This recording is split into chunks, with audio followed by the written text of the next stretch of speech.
বন্ধুরা দেখেন, মহিলা আয়রনম্যান।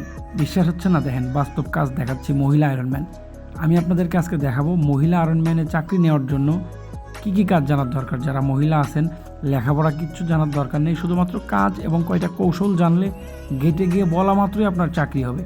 যেহেতু গার্মেন্টসের একজন আমি সিনিয়র টেকনিশিয়ান হিসেবে কর্মরত আছি, সুতরাং কি বললে, কোন ভাষায় বললে আপনার চাকরি হবে মহিলা আয়রনম্যানে। যারা মহিলা আছেন এবং ছেলেও আছেন, যারা লেখাপড়া করেন নাই, ঘুরে ফিরে খাচ্ছেন, 13,800 টাকা বেতনে মান্থলি 22 থেকে 24,000 টাকা স্যালারি পাবেন ওভার টাইম দিয়ে। কি কাজ করলে আপনি একজন আয়রনম্যানে কাজ করতে পারবেন, ছেলে মেয়ে উভয়, আমি সেটাই আপনাদেরকে দেখাবো এবং বিস্তারিত এখানে বলবো। দেখেন, একটা আয়রনম্যান কীভাবে আয়রন করতেছে, কত স্পিডে। তার মানে কি, একটা কাপড়ের ভাঁজ, শুধুমাত্র এটা যে বাসার লন্ড্রিতে ভাঁজ করতে হয় এরকম না, ওটা সাইড ওয়াইজ ভাঁজ করে আয়রন করলেই হয়ে যায়। দেখেন কত সুন্দর আয়রন করতেছে, কতটা স্পিডে মহিলা মানুষ আয়রন করতেছে। যাই হোক, এখন যে বিষয়গুলো আপনাদের জানতে হবে, বুঝতে হবে এবং দেখতে হবে, সেই বিষয় নিয়ে আলোচনা করি। তাহলে অবশ্যই আপনারা ইন্টারভিউর মাধ্যমে নতুন হিসেবেও একজন আয়রনম্যানে চাকরি নিতে পারবেন। দেখেন, প্রথমত আপনাকে যে বিষয়টা জানতে হবে সেটা হচ্ছে যে আপনাকে যদি ইন্টারভিউতে প্রশ্ন করা হয় যে আপনি আগে কোথায় কাজ করেছেন, সেক্ষেত্রে আপনাকে বলতে যে কোনো একটা গার্মেন্টস ফ্যাক্টরির নাম বলতে হবে এবং কী ধরনের কাজ করেছেন, শার্ট, টি শার্ট, এরপরে প্যান্ট, জ্যাকেট, এগুলোর একটা নাম বলতে হবে। অবশ্যই নাম বলার পরে গিয়ে যখন আপনি বলবেন, তখন আপনাকে জিজ্ঞেস করবে যে আপনি কী ধরনের আয়রনে কাজ করেছেন। প্রশ্ন করবে কী ধরনের আয়রনে কাজ করেছেন। এটা হচ্ছে ইম্পর্টেন্ট প্রশ্ন।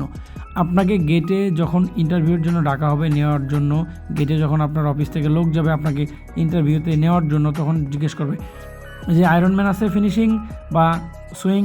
যেহেতু আমি আপনাদেরকে ফিনিশিংই দেখাচ্ছি, ফিনিশিংই বলি যে ফিনিশিং আয়রনম্যান আছে কি না। আপনি বলবেন হ্যাঁ আমি।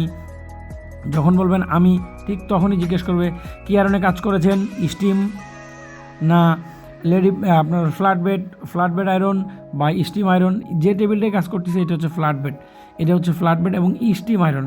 বাংলা স্টিম না বয়লার স্টিম। যখন আপনাকে জিজ্ঞেস করবে যে কী স্টিমে কাজ করেছো, বাংলা না বয়লার, কারণ এখানে যে তাপটা বের হয়, এখানে যে তাপ, আপনার যে আয়রনের সাথে যে লাইনটা লাগানো আছে দেখতে পাচ্ছেন, এখানে দুইটা জিনিস বের হয়, একটা হচ্ছে গরম হাওয়া এবং হালকা একটু পানি।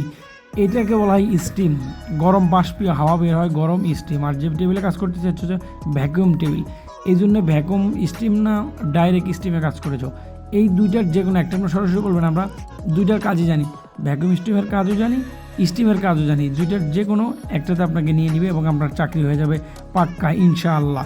এক্ষেত্রে কোনো সন্দেহ নাই, একদম সহজ।